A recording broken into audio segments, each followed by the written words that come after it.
Hey guys, welcome back to my YouTube channel. Today we're going to be covering the second book of Kings. So without further ado, let's get into it. But before we do that, please make sure to like, comment, and subscribe because these videos actually take a really long time to make and you'd be doing me an amazing favor if you actually did those things. But without further ado, let's cover the second book of Kings. So the story starts out with Ahaziah, the king of Israel, falling out of a window, and instead of asking God for help, he goes to a false god called Beelzebub, and yeah, that's what he does. But as the messengers are going to the temple of Beelzebub, Elijah the prophet stops them and says this. He says, "Is there no God in Israel that you have to go ask Beelzebub? Because you did this, Ahaziah will die."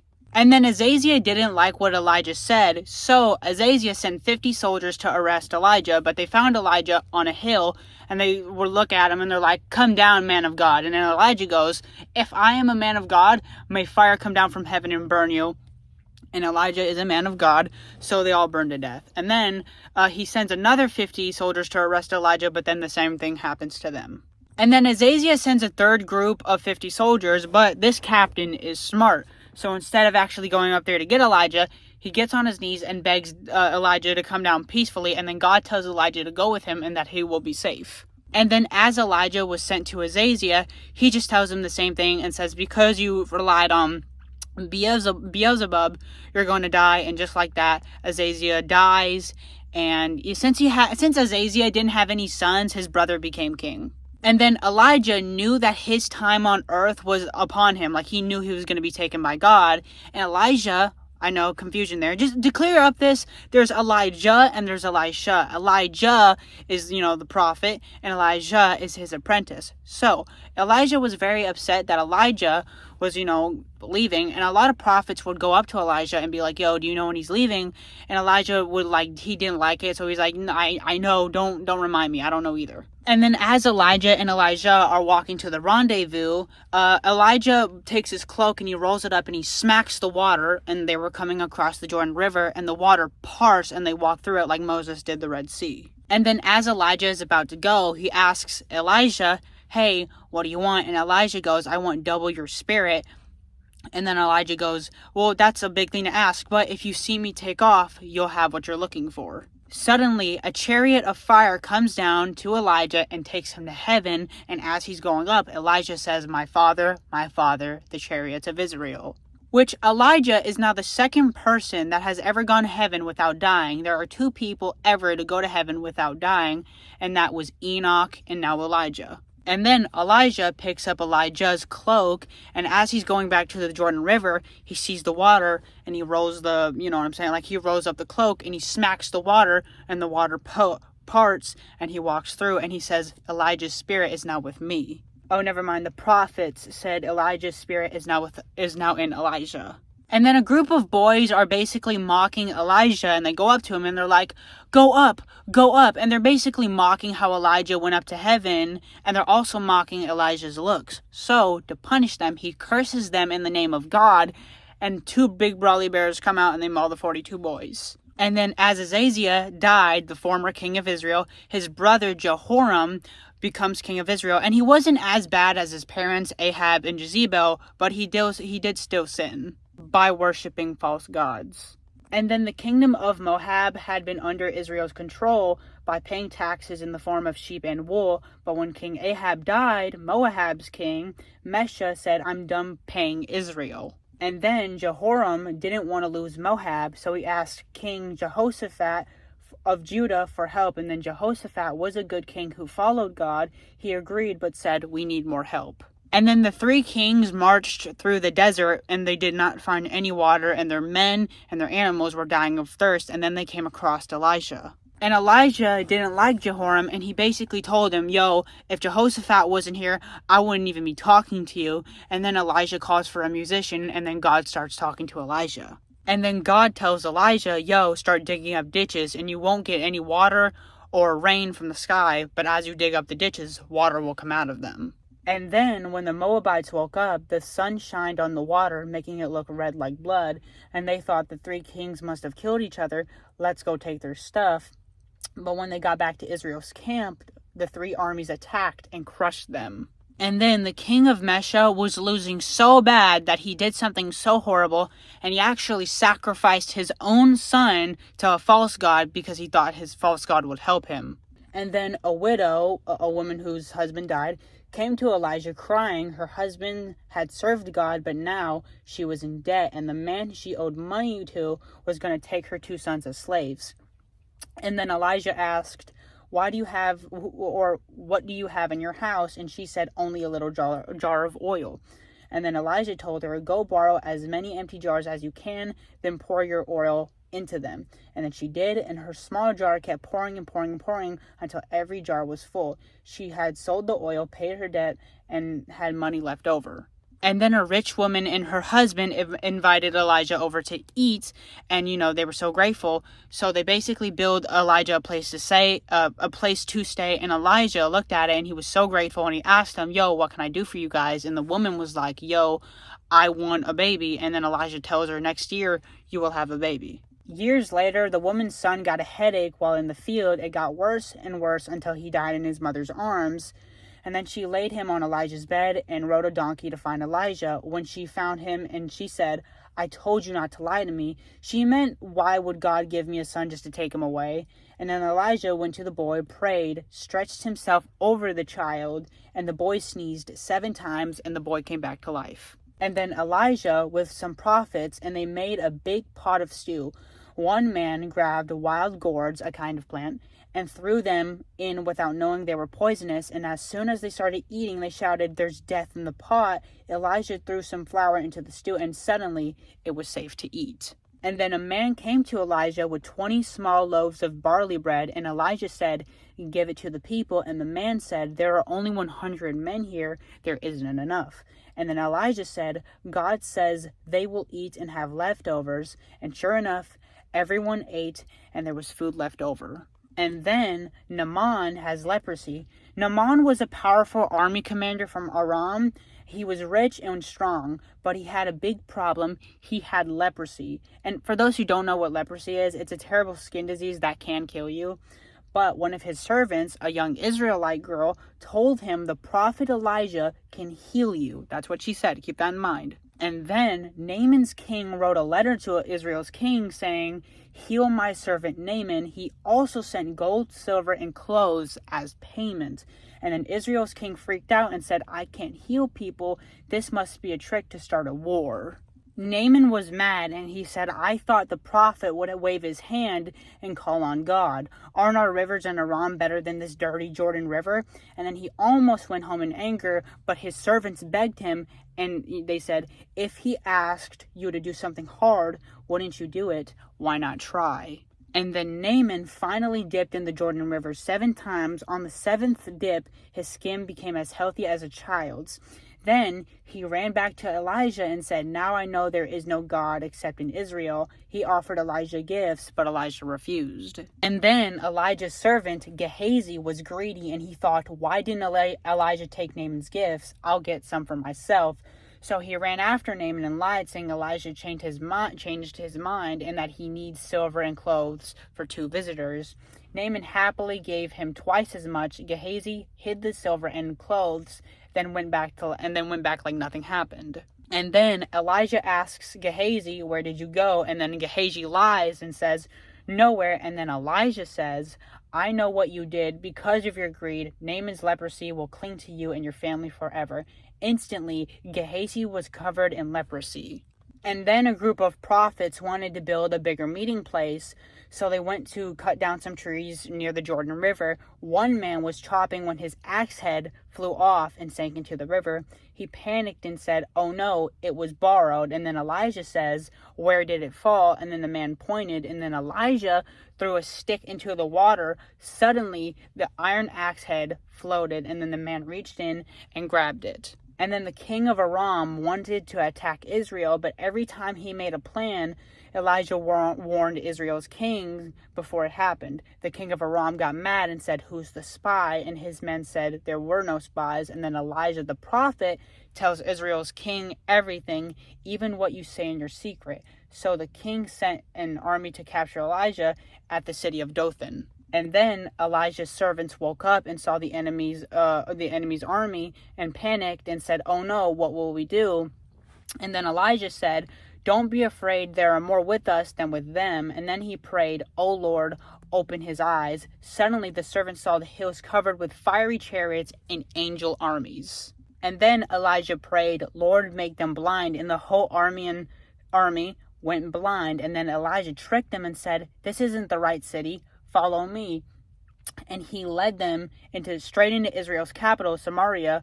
When they got there, he prayed again, "Lord, open their eyes." Israel's king saw the blind soldiers and asked, "Should we kill them?" And Elijah said, "No, feed them and send them home." So the king made a feast, and when the Arameans went home, they stopped raiding Israel. And then later, the Arameans attacked Israel again and surrounded Samaria. No food could get in or out, so there was a terrible famine. People were eating donkey heads and, even worse, things to just survive. And then one woman cried to Israel's kings, but he said, "If God won't help you, how can I?" Then he blamed Elijah and wanted to kill him. And then the king of Israel was furious about the famine and blamed Elijah. And then he sent a man to kill him, but Elijah said, "By this time tomorrow, food will be cheap again. Flour and barley will sell for almost nothing." One of the king's officers laughed and said, "Even if God made windows in the sky, that couldn't happen." And then Elijah said, "You'll see it, but you won't eat any of it." Yeah.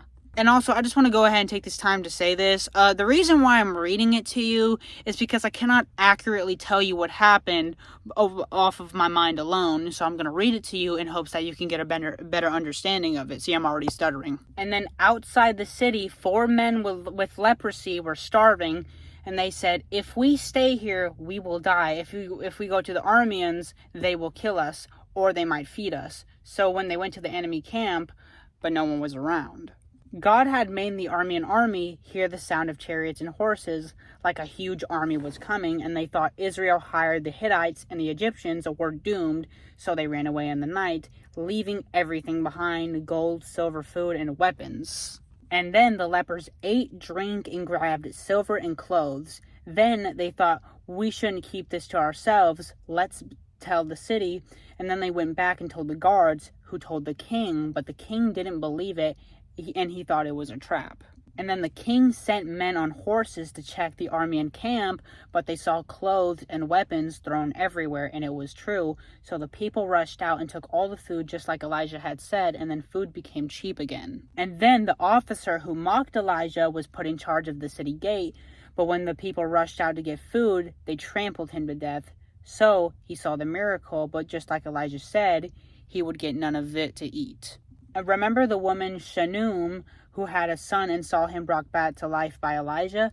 Well, after that miracle, Elijah warned her that a 7-year famine was coming, and he told her to go live somewhere, so she went to the Philistine country where the famine ended. And then she returned to the land, and she found someone else that had taken her property, so she went to the king and begged for her land back, and Elijah had already told the king about her story, and the king immediately gave her back her land. And then Elijah went to go visit King Ben-Hadad of Aram, who was sick, and sent his servant Hazael to ask if he would recover. And Elijah told Hazael, "He will recover, but he will die, and you will be the next king of Aram." And then Elijah then wept, saying, "You will cause Israel a lot of trouble." And then Hazael went back to the king and told him, "You'll get better." But the next day, Hazael smothered the king with a wet cloth and killed him.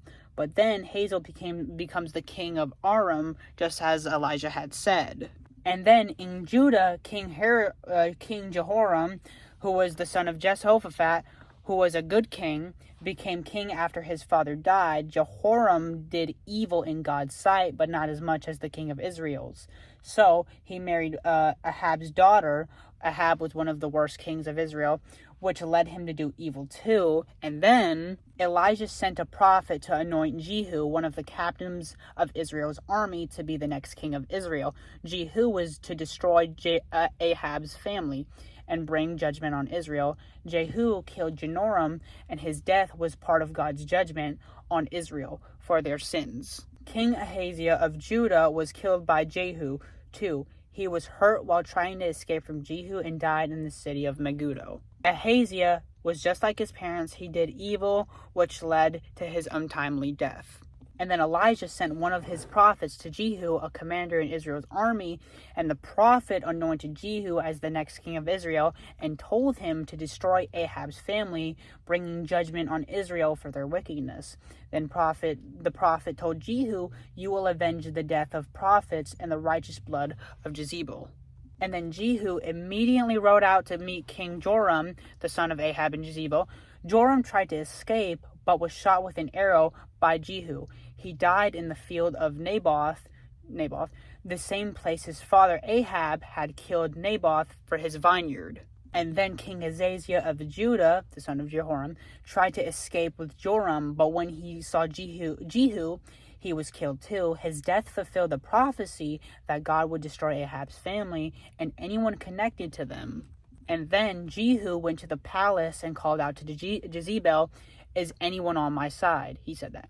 Two of her servants threw out of the window. Jehu's soldiers trampled her underfoot. Her body was eaten by dogs, just as the prophet Elijah had said would happen. And then Jehu went on to kill Ahab's 70 sons and all of Ahab's family and friends. He also destroyed the worshippers of Baal and demolished their temple in Samaria. And then Jehu's goal was to wipe out the idolatry Ahab and Jezebel had brought into Israel. And then, after killing Joram, Ahaziah, and Jezebel, Jehu continued his mission to destroy Ahab's family. He gathered all Ahab's sons, 70 in total, and ordered their death. They were all killed, and their heads were brought to Jehu.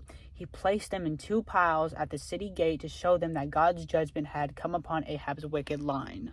And then Jehu invited all of the worshippers of Baal, the false god, to a big gathering in the temple of Baal. He told them that he was more devoted to Baal than anyone else. Then he locked them in the doors. He locked the doors and set up guards to kill anyone who tried to escape. And then Jehu ordered the Baal priests to be killed, and then they were all slaughtered. The Baal temple was destroyed and turned into a public restroom. And then even though Jehu destroyed Baal's worshippers, he didn't turn Israel's heart fully back to God. Jehu still allowed the people to worship the golden calves that Jeroboam had set up. These idols were still in Bethel and Dan, and the people continued to worship them. And then God spoke to Jehu, saying, "Because you did what was right in my eyes and carried out what I wanted regarding Ahab's families, your descendants will sit on Israel's thrones for 4 generations." However, God also promised that Jehu's family would be punished for allowing the idolatry to continue. Jehu would only reign for 4 generations, and then his line would end. After the death of King Ahaziah of Judah, his mother Athaliah took control of Judah, and she killed all the royal family to secure her rule. However, Joash, Ahaziah's youngest son, was hidden by his aunt Jehosheba, and her husband these names, man. Jehosheba, the high priest, that kept him safe in the temple for 6 years. After 6 years, Jehosheba gathered the priests and commanders and made a secret plan to crown Joash as king. They made an oath to protect him and planned to announce him as the king in the temple. And then when Athaliah heard the noise of the coronation, she came running and shouted, "Treason." And then once Athaliah tried to take control of Jehosheba, she had ordered her to be taken outside the palace and killed. She was slain at the palace gates, and her idolatry and evil reign ended. Joash was crowned and anointed as king at the age of 7. He sat on the throne in Judah, and the people celebrated. Jehoiada made a covenant between Joash and the people and God, and then the people promised to be faithful to God and to support Joash as their king. And then Joash became the king of the age of 7, and for most of his reign, he did what was right in the Lord's eyes. And then one of his first tasks was to repair the temple in Jerusalem, which had been neglected for many years. And then he ordered the priests to collect money from the people to fix the temple, but they didn't do it. Joash then ordered a new plan to collect money for repairs, and he set up a chest with a hole in the lid at the temple gate. But people could give as much as they felt to led help. People could give as they felt led to help pay for the temple's repairs. And then when the chest was full, the money was counted and given to the workmen to fix the temple. And then the workers repaired the temple and restored it to its original glory. They also used the money to pay the workers, buy materials, and repair the damaged parts of the temple. And then the work was complete, and then Joash ensured that the temple was now properly maintained for God's worship. During Joash's reign, Hazael, the king of Aram, attacked Judah. Joash, not wanting to fight back, took all the gold and treasures from the temple and the royal palace and sent them to Hazael as a bribe to stop the attack. Later in Joash's reign, some of his officials plotted against him because of his actions, including the bribery to Hazael. They assassinated Joash in his own palace. His son, Amaziah, became the king after him. And then after Jehu's death, Jehoash, that's his name. Oh my goodness, man. Jehoash, the son of Jehu, became the king of Israel. He did evil in God's eyes, following the sins of Jeroboam, and caused Israel to suffer under the power of Hazael and of Aram, and Jehoash's reign lasted for 17 years. And then after years of oppression from Aram, Jehoash cried out to God for help. Then God heard his plea and sent a deliverer to save Israel from Aram. The Israelites regained their strength, but they still continued to sin. After Jehoash died, his son Jehoash became king. Jehoash had reigned for 17 years, and he was buried in Samaria. And then Elijah was near death at this time. King Jehoash of Israel visited him and wept, saying, my father, the chariots of Israel and its horsemen." Elijah instructed Joash to take a bow and arrow and shoot an arrow out of the window and declare it the arrow of victory over Aram. He then told Joash to strike the ground with the remaining arrows. Joash struck the ground 3 times before stopping, and Elijah became angry, saying, "You should have struck it 5 or 6 times, then you would have completely defeated Aram." And then Elijah died, but after his death, a man was thrown into Elijah's tomb. When his body touched Elijah's bones, he came back to life. And then Joash continued the wars with Aram. He defeated them and then recovered the cities that had been taken from Israel. God had gave Joash victory over Aram, but the war was not fully won due to Israel's continued disobedience. Elijah died and was buried. As mentioned, his bones were still powerful as they brought a man back to life, and when his body touched them, Elijah had done many miracles, but his death was a reminder of how even a great servant of God dies, God's work continues. After the death of Joash, his son Amaziah became king of Judah at the age of 25. Amaziah did what was right in the Lord's eyes, but he didn't fully obey God as his father had once done before. He executed those who killed his father, but he spared the children of the killers, following the law of Moses, which forbade punishing children for the sins of their parents. And then Amaziah led Judah into battle against Edom, a nation southeast of Judah, and defeated them. He killed 10,000 Edomites in the Valley of Salt, and then captured the city of Selah, and he renamed it Jokethel. After his victory over Edom, Amaziah became proud and challenged Joash, the king of Israel, to a battle. Joash warned Amaziah not to start a war, saying that even though Amaziah had won over Edom, he was acting like a thistle challenging a cedar tree. Amaziah ignored the warning and attacked. In the battle, Israel defeated Judah, and Amaziah was captured, and then Joash took the treasures from the temple and palace and destroyed parts of Jerusalem's walls. And then he returned to Israel, leaving Judah in defeat. And then after his victory over Amaziah, Joash of Israel died after 41 years of reign, and his son Jeroboam II became the new king of Israel. Amaziah was assassinated in Judah by his own people. After his defeat by Israel, his son Azariah became the king just at the age of 16. After the assassination of his father Amaziah, Azariah, also called Uzziah, became the king of Judah at the age of 16. He reigned for 52 years, and like his father, he did what was right in the Lord's eyes, but did not completely remove the high places, idolatry, worship sites. That's what that was. But he did not completely remove the high places, which was idolatrous worship sites. While Uzziah was successful in many ways and built up his kingdom, he became proud, and he entered the temple of the Lord to burn incense on the altar, which was a task reserved only for the priests. And Azariah the priest and 80 other priests tried to stop him, but Uzziah became angry with them. As a punishment for his disobedience, God struck Uzziah with leprosy, and he had to live in a separate house, and his son Jotham ruled in his place. Uzziah lived the rest of his life as a leper and was buried in a separate tomb, not in the royal tombs. His son Jotham continued to reign in his place. Zechariah, the son of Jeroboam II, became king of Israel after his father's death.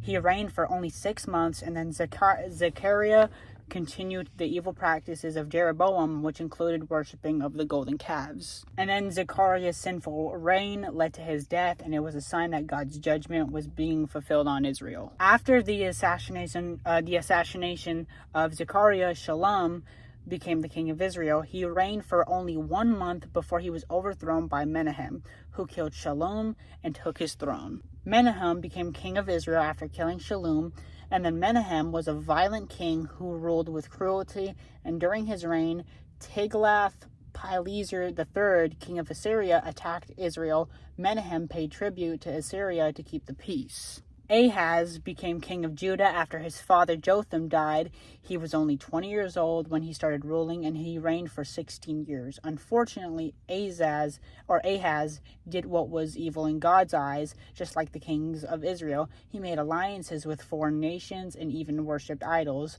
including sacrificing his own children in the fire to the false gods. Ahaz faced pressure from both Israel and Syria, who were attacking Judah instead of turning to God. Ahaz made an alliance with the powerful king Tiglath-Pileser III of Assyria. He paid tribute to Assyria and asked for help to defeat his enemies. While in Damascus, Ahaz saw an altar that was used by the people there. He liked it so much that he ordered a similar altar to be built in Jerusalem. He also closed the temple of the Lord, placing altars to idols around Judah. Ahaz died after ruling for 16 years, and his son Hezekiah became the king of Judah. Despite Ahaz's wickedness, the throne passed on to someone who would later lead Judah back to God. After Menahem died, his son Pekahiah became the king of Israel. After Pekahiah was assassinated by one of his officials, Pekah took the throne. Pekah was eventually overthrown by Hoshea. I think it might say Hosea. Never mind, it's Hosea, who became the last king of Israel. Hosea ruled for 9 years and did evil in God's eyes, but not as much as the previous kings of Israel. God sent prophets like Hosea to warn Israel about their sins. Despite the warnings, the people of Israel worshipped idols, rejected God, and followed the practices of the nations around them. As a result, God allowed them to be conquered by the king of Assyria, Shalmaneser V, who captured Israel and took them into exile. After Hosea tried to rebel against Assyria by seeking help from Egypt, Shalmaneser attacked Israel and he laid siege to Samaria, the capital of Israel, for 3 years. Finally, Samaria fell and the people of Israel were taken into captivity by the Assyrians. After the exile, the Assyrians brought in people from other conquered nations and placed them in the land of Israel. These foreigners were taught to worship the Lord, but they also continued their own idolatrous practices. The people of Israel were never fully returned to their land. After the death of his father Ahaz, Hezekiah became the king of Judah at the age of 25. He reigned for 29 years and did right in God's eyes. Unlike his father, he removed the high places, idolatrous worship sites, broke down the idols, and even destroyed the bronze serpent that Moses had made because the people had started to worship it. Hezekiah ordered the temple of the Lord to be repaired and the worship of God to be restored. He also reinstituted a Passover, a key celebration in Israel's faith, which had been observed in a long time. Many of the Israelites who had been living in the northern kingdom of Israel, now exiled, came back to Judah to celebrate the Passover. During Hezekiah's reign, the mighty Assyrian Empire, led by Sennacherib, began to attack Judah. Hezekiah initially paid tribute to Assyria to avoid conflict. However, Assyria soon demanded full surrender from Hezekiah, and Sennacherib sent his messenger to deliver an intimidating message, mocking God and threatening to destroy Judah. And then, in fear of Assyria's attack, Hezekiah went to the temple and prayed to God, asking for help, and reminded God of his promises to defend Judah. Hezekiah sent a message to the prophet Isaiah, asking for guidance, and then Isaiah assured Hezekiah that God would protect Judah and that the Assyrians would not conquer Jerusalem. And then God spoke through Isaiah and promised the defeat of the Assyrians. God said he would defend Jerusalem for the sake of his own glory and for the sake of David. The next morning, 185,000 Assyrian soldiers were found dead outside Jerusalem, and the Sennacherib retreated in disgrace in his own country. After returning to its capital, Sennacherib was assassinated by one of his own sons while worshiping in the temple of his god Nisroch. His death was another fulfillment of God's promises. After receiving the threat from Sennacherib of Assyria, Hezekiah went into the temple to pray, spreading out the letter that mocked God before the Lord. He asked God for help, acknowledging that only God could deliver them from such a powerful enemy. Hezekiah showed his dependence on God and his trust in God's ability to save Judah. God answered Hezekiah's prayer by sending the prophet Isaiah to deliver a message of encouragement.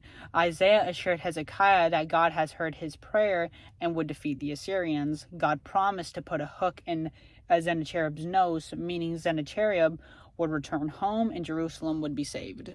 God declared that Sennacherib would not enter Jerusalem and the city would be protected.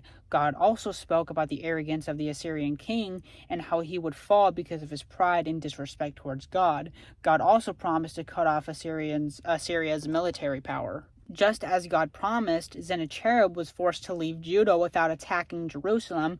As he was praying in the temple of his god Nisroch in Nineveh, his own sons assassinated him. This was another fulfillment of God's prophecy against the Assyrian king. After the Assyrian defeat, Hezekiah became seriously ill and was on the brink of death. And then the prophet Isaiah came to him and told him to set his house in order because God said he would die. Hezekiah prayed earnestly, asking God for mercy, and reminded him of his faithful service. God heard Hezekiah's prayer and sent Isaiah back to him with a message that God had heard his prayer and would give him 15 more years of life. God also promised to deliver Jerusalem from the Assyrians and protect it. To confirm God's promises, God gave Hezekiah a sign. He made the shadow of the staircase of Ahaz move backwards 10 steps as a miraculous sign of his power to heal and extend life. After Hezekiah recovered, he was visited by envoys from Babylon who heard about his illness and recovery. Hezekiah showed them all his wealth and treasures, but he did not ask God for wisdom in how to handle the situation. This was an act of pride, and he also displayed his riches without concerning God's will. Isaiah came to Hezekiah and prophesied that because he had shown the Babylonian envoys all his wealth, that the time would come when Babylon would take everything away, and the people of Judah would be carried into Babylonian exile. Hezekiah accepted the prophecy, saying it was a word from God. He showed humility by acknowledging God's judgment, even though the prophecy was about the future, not knowing he would experience, or not something he would experience. Hezekiah eventually died after reigning for 29 years, and his son Manasseh became the king of Judah. Manasseh, the son of Hezekiah, became the king of Judah at the age of 12. After his father's death, he reigned for 55 years, and unlike his father, he did evil in God's eyes. He rebuilt the high places for idol worship, erected altars to Baal, and worshipped the stars, among other wicked practices. Manasseh's sins included sacrificing his own son in the fire, a practice of child sacrifices to God, practicing sorcery, leading the people of Judah into great sin. He even placed a pagan idol in the temple of the Lord, defiling it. God sent prophets to warn Manasseh and Judah about their wickedness, but they did not listen. God said he would bring disaster upon Judah because of their evil ways and even worse things than the nations around them had done. After a while, the king of Assyria captured Manasseh and took him into chains to Babylon. While in captivity, Manasseh, of his evil ways, prayed to God, and God heard his prayer. God brought him back to Jerusalem and restored him as king. After returning to Jerusalem, Manasseh tried to undo his evil ways, and he removed the foreign gods and idols from the temple, restoring the altar of the Lord, and the commanded people to worship God alone. After reigning for 55 years, Manasseh died and was buried in the garden of his palace. His son Amnon, or Amon, became the king after him. Josiah, the son of Amon, became king of Judah at the age of 8 after his father's death. He reigned for 31 years and did what was right in God's eyes. Following in the ways of his ancestor David, Josiah removed all the idols and high places that his father and grandfather had set up. During the 18th year of his reign, Josiah decided to repair the temple of the Lord. He sent high priest Hezekiah to oversee the work, and during the repairs, Hezekiah found the book of the law, the scroll of God's commandments that have been lost for many years. When Josiah heard the words of the book of the law, he was greatly distressed. He tore his clothes in grief, realizing how far Judah had strayed from God's commandments. He immediately sought guidance from the prophetess Huldai to understand what God's judgment would be. God spoke through Huldai and told Josiah that he would, because he had humbled himself and repented upon hearing God's word, Judah's punishment would be delayed until after his death. And then God promised that Josiah would die peacefully and be gathered to his ancestors before the disaster would fall on the people. Josiah gathered the people together and read aloud the book of the law to them. He made a covenant with God to follow his commandments and promised to lead the nation in obeying God's word. Josiah also removed all idols, pagan priests, and practices from the land, and he destroyed the high places of worship. After Josiah reforms, he went to battle against Pharaoh Necho of Egypt, who was marching to assist the Assyrians. Josiah was killed in the battle at Megiddo. I don't know how to say that. And after his death was a great loss for Judah. He was succeeded by his son Jehoahaz. After Josiah's death, his reforms continued as the people followed his example of returning to God. In the 18th year of his reign, Josiah brought all the people to the temple of the Lord and made a covenant to follow God's law. He reviewed the nation's commitment to worship only God alone. Despite Josiah's reform, God spoke through the prophet Jeremiah and warned that Judah's destruction was still coming, and God had told Josiah that the people had not truly repented in their hearts, and because of their persistent disobedience, Judah would still face judgment. After Josiah's death, his son Jehoahaz becomes king. However, Pharaoh Necho of Egypt immediately disposed him and made Jehoiakim king instead. Jehoahaz was taken to Egypt, where he died. Jehoiakim ruled for 11 years and did what was evil in God's eyes, continuing the wicked ways of his predecessors. God sent the Babylonians, the Syrians, the Moabites, and the Ammonites to attack Judah as punishment for their sin. Jehoiakim continued to rule Judah for 11 years, and like his father, he did evil in God's sight. During his reign, Nebuchadnezzar, the king of Babylon, came to attack Judah. Jehoiakim became a vassal of Babylon, agreeing to pay tribute, but later rebelled against Nebuchadnezzar. And then after Jehoiakim rebelled, Nebuchadnezzar returned with his army and besieged Jerusalem. Jehoiakim, whatever his name is, died during the siege, and his son, Jehoiachin, what? Please forgive me if I'm butchering these names. They're just really hard to pronounce. Jehoiakim became king. However, Jehoiakim's reign only lasted for 3 months. When Jehoiakim was captured by the Babylonians, he, his family, and many of the leaders of Judah were taken into exile in Babylon. This was the part of the beginning of the Babylonian exile, and Judah was left weak without its king and without leadership. After Jehoiakim's exile, Nebuchadnezzar set up Zedekiah, Jehoiachin's uncle, as the new king of Judah. Zedekiah was weak and did not follow God's commands, which led Judah into eventual destruction. Zedekiah, like Jehoiakim, rebelled against Babylon. The rebellion angered Nebuchadnezzar, leading to another Babylonian siege of Jerusalem, and then the city was surrounded and the people faced starvation and desperation. After a long siege, Nebuchadnezzar's army broke through the walls of Jerusalem, and then Zedekiah tried to escape but was captured. The Babylonians killed his son in front of him, then blinded him, and then took him in Babylonian chains. Oh man, I saw a movie about that. Like when they slashed, whacked his kids and then blinded. I saw a movie about that. Can't remember. It was a part of the Bible. Whatever, it doesn't matter. The Babylonians burned the temple and destroyed the city of Jerusalem, and then they tore down the walls and took all the treasures from the temple and the palace, leaving the city in ruins. And then the Babylonians carried off the people of Judah into exile. Only the poorest people were left behind to tend to the land. This exile marked the end of Judah as a nation and the beginning of the Babylonian exile, which would last for many years. And then Zedekiah's reign ended in disaster, and the people of Judah were taken into exile. The kingdom of Judah was no more, and the people would remain in Babylon for 70 years as God had foretold. In the 9th year of Zedekiah's reign, Nebuchadnezzar, king of Babylon, came to besiege Jerusalem again, and the siege lasted for about 2 years, during which the people of the city suffered for severe starvation and hardship. When the city walls were breached, Zedekiah and his men tried to escape at night through a gap in the city wall, and they fled to Araba, a desert area. But the Babylonian army chased him. Zedekiah was captured near the plains of Jericho, and his sons were killed before his eyes. He was then blinded and taken in Babylonian chains. The Babylonians burned the temple of the Lord, the palace, and all of the great buildings of Jerusalem. They also broke down the walls of the city. The complete destruction of Jerusalem's sacred sites marked the end of the city's importance as the place of God's presence.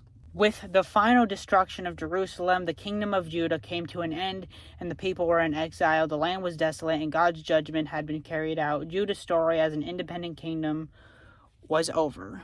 And that is the end of the second book of Kings. Oh, now, listen. I just want to go ahead and say this. I'm very sorry that I actually had to read out scripture to you. Usually, I kind of look in the camera and I kind of talk it out.